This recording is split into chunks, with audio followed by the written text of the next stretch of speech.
So conformity is not buy-in, right?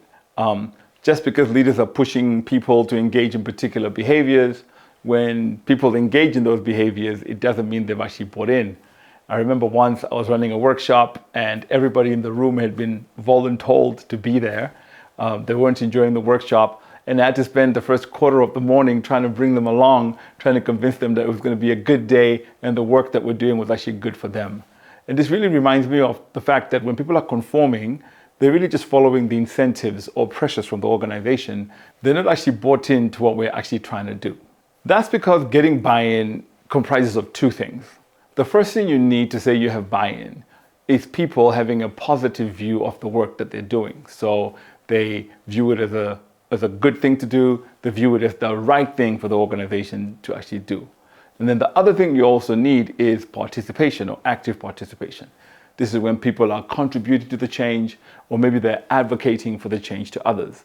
When you have both those things, we say you have buy-in. If you have only one and not the other, you don't have buy-in. And what that does is it allows us to create this 3x3 where you can actually see that for evaluation, you can go from negative, neutral to positive evaluation. And for participation, you can actually go from negative to neutral to positive participation. And what that does, once you have this 3x3, is that it throws up some interesting personas, right? We've got these 9 personas that just emerge as soon as you start mapping out this 3x3. One of the interesting personas in all this is the bystander. This is the individual that's just watching and waiting to see what happens, right? They're not sure whether the change is going to be effective for them, but they're just waiting to see what actually happens before they step into either direction.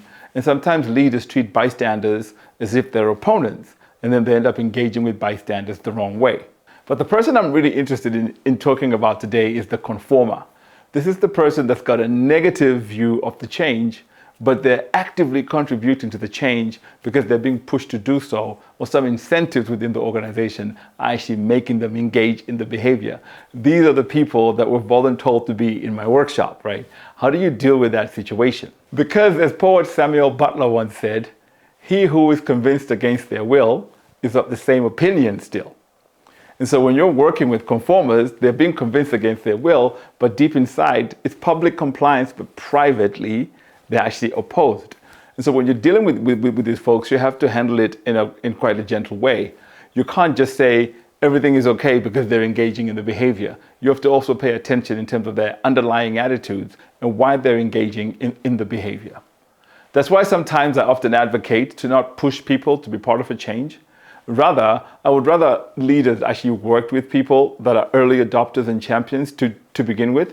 So you focus on your champions and you work with your champions to create early wins. And as you celebrate those wins, you start to bring everyone along, including the bystanders. But let's say you can't work with champions, right? You're in this situation where the leaders have actually put in place a mandate that everybody has to conform.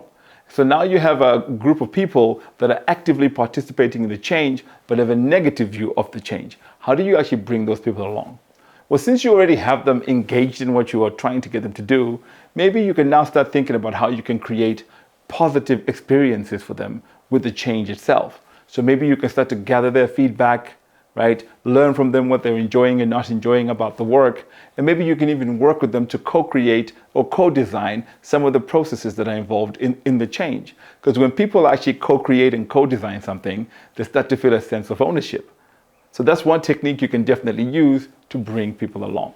So if you want to map the lay of the land and understand exactly where your stakeholders are, how many conformers do you have, how many bystanders, how many objectors, and how many champions, for example, do you have, we have a workshop that we run where we help people map out the ecosystem of stakeholders using our buy-in matrix. So if you want to be part of that workshop, just get in touch with us and we'll be happy to help you with it.